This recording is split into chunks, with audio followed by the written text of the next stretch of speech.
Good morning, and welcome to Caretaker's Corner, where we discuss everything that has to do with caring for our elderly disabled spouses, our elderly disabled parents, our disabled spouses, and our adult disabled children. My name is CJ, and I'm trying to give advice or suggestions for your journey into this very wonderful world of caretaking. I apologize for last week. Apologize, not apologize. My spare mother-in-law was in town, and we had an impromptu family day. And so Saturday evening and then all day Sunday we spent with her, and it was an awesome day. She comes a couple times a year, and we always have a great time. So shout out to Janet, and glad you made it home safely. I've been doing a series on communication, and I'm going to continue that this week with another aspect of communication called emotional intelligence. And this is one that most people don't even know about. But it's one that, with all communication, it's needed in every aspect of your life. But specifically, emotional intelligence it's kind of our ability, to break it down into really simple terms, it's kind of our ability to be able to control both our emotions, but to also excuse me, but also understand the emotions of others. It's kind of like all that combined. And most people have absolutely no emotional intelligence. Emotional intelligence is also referred to as EQ. You got like your mental intelligence is considered IQ. This is EQ, and it's emotional intelligence. And just most people have no clue about it. I would have to say probably 99% of people don't even realize it's a thing. And of that 1% that does, very few of them actually have control over their emotional intelligence. I know in my life, I don't know very many people that do.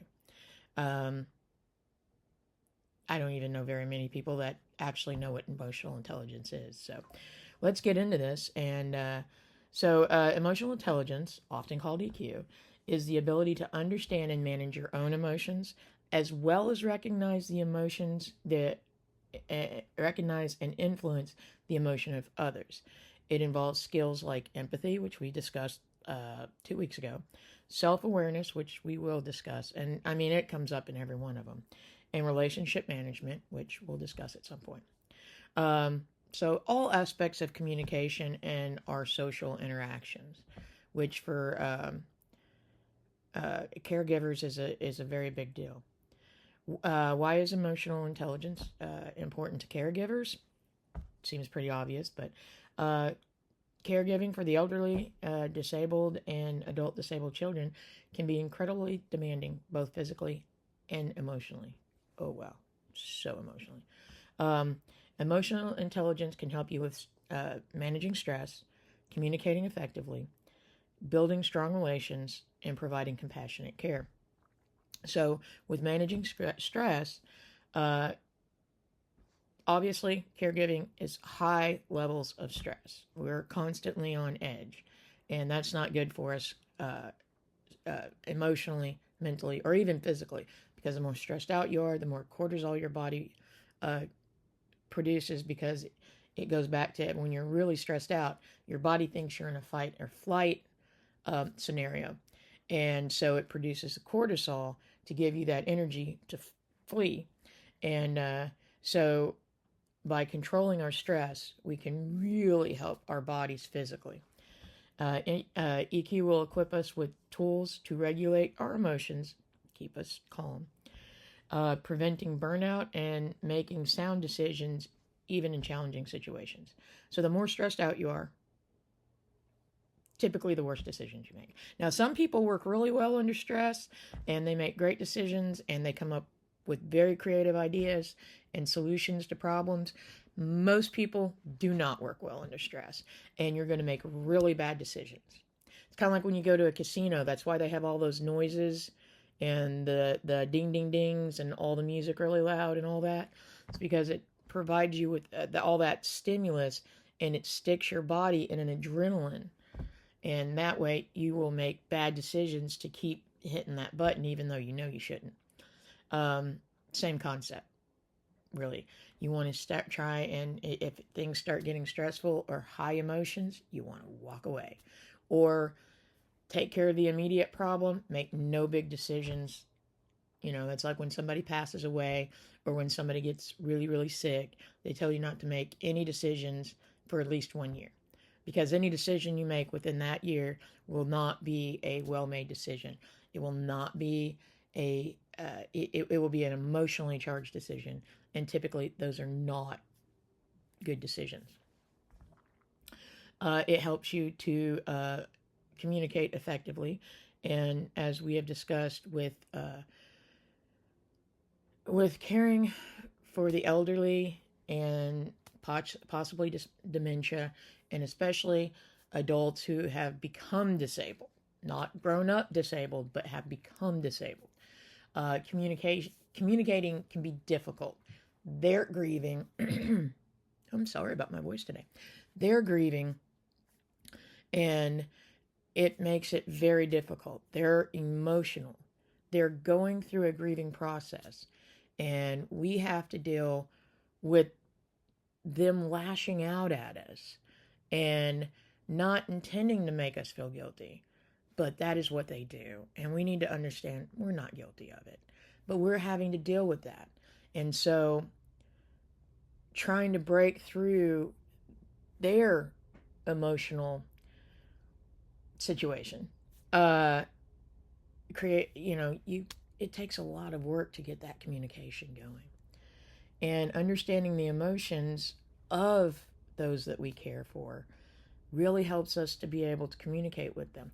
Also, understanding our own emotions. When you're watching your loved one deteriorate, it affects you greatly. Also, you grieve. And you don't even realize you're grieving because you don't have time to go through that process. This is why I always suggest, when you end up in this situation, to seek counseling. I am a firm believer in counseling. I think it's gotten a bad stigma because, we're not talking about getting put on medicine. We're just talking about finding somebody you can talk to. Get everything off your chest. Find a support group. Even if you don't want to go to counseling, find a support group. A group of people who are also caregivers that you can sit around with and talk, and that they know exactly what you're going through. So you don't have to worry about getting, somebody appeasing you to make you shut up. And that's what sometimes people do, because people aren't very good at communicating. It gives us a way of understanding the emotions for us as well as our loved ones, and gives us ways to respect their feelings and needs, but also helps us to navigate difficult conversations with family members and healthcare providers. So back to allowing us to properly understand what they're going through. And also, it does help us to be able to communicate with the healthcare providers. I haven't talked about that a whole lot, but it is just the second part of being a caregiver. You got caring for our loved ones, then you have dealing with the healthcare people. And that's a totally different situation that I'm sure we'll do a video on, because they're so much fun sometimes. It helps us to build strong relationships with our family and others, actually. Empathy is a key component of EQ, and I did a video on that 2 weeks ago. It allows us to connect with our loved ones on a deeper level, fostering trust and mutual understanding. It allows us to put ourselves in their shoes. It allows us to see things from a different aspect. Sometimes that requires us to step back, calm down, and think about it. Sometimes we can look at our loved ones and see their pain, their discomfort. Specifically, I find it very easy to be empathetic with someone who's elderly and especially dementia, because you can just see it on their face that they're just lost, but they want it to not be lost. So empathy is, I think, a lot easier in certain situations. And it's really hard to be empathetic when you have somebody who's screaming and yelling at you, and instead of being calm and rational. And you got to try to remind them, here's what I've discovered kind of works. When they're doing something like being mean, being angry, lashing out at you, don't lash out back. Calmly point out to them, nicely, that they are lashing out and that they may need to calm down a moment and rephrase what they were saying. This does not always work, and don't do it in a patronizing way. And then in a time when emotions are calm and nobody is upset, have a talk about what to do, about how to properly respond to something or properly to ask for something. Like, I like to say, if I am doing something wrong, nicely let me know. If I have forgotten something, nicely let me know.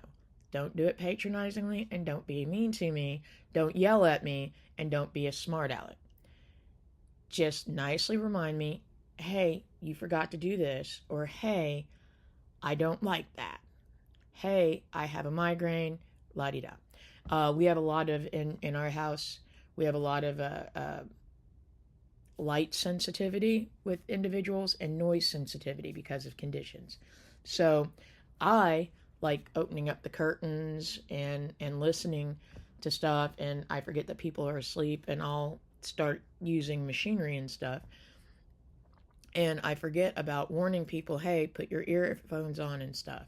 So we've had to have a talk about, hey, you don't have to yell at me, just remind me, shut the curtains at a certain time or whatever. So that's a lot of ways to help with communicating. I wish I could say, hey, this solves all problems, and it really just doesn't. There is no one size fits all, even with everything I've gone over. But a lot of this stuff does help, I promise. And it'll help us provide compassionate care when we understand our own emotions. And the emotions of those that we care for. It allows us to provide better care because we're also taking in the emotional support part. And a lot of people can handle the physical part. Hey, I'll help you get up. Hey, I have to do, meal preps. I have to get your medicine ready. We're all good with the running around stuff. And the emotional stuff, we are not good with. I am one that I will tell you, I am not very good at emotional stuff. I'm getting better, but I am not very good at it. I don't deal well with my own emotions over the years. I'm not very good at dealing with other people's emotions. Of course, my family here, we have known each other 25 years, and we're all, pretty good with each other's emotions and reading each other's facial expressions, physical expressions. So that does help out quite a lot. There's a few key components to emotional intelligence. Self-awareness, and this is the foundation of EQ. It involves recognizing your own emotions, how they affect your behavior, I'm so sorry, and understanding your strengths and weaknesses. And this is, know your emotional triggers and how they impact your caregiving. If somebody yells at you, does that upset you? If it does, step away because you're not going to provide the best care, and you may lash out, making the situation worse. Let's see. I'm sorry, I lost my spot. All right. Are you more patient in the morning?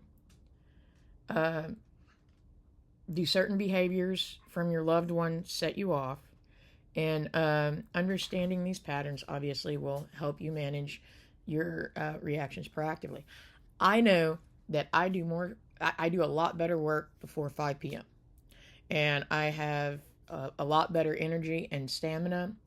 I usually get up around 2 a.m., between 2 and 3 a.m. And by 5 p.m., I'm dead. I'm emotionally or physically exhausted at that point. So I try to do everything of major importance early. Now, most everybody in my household doesn't get up till much later in the day.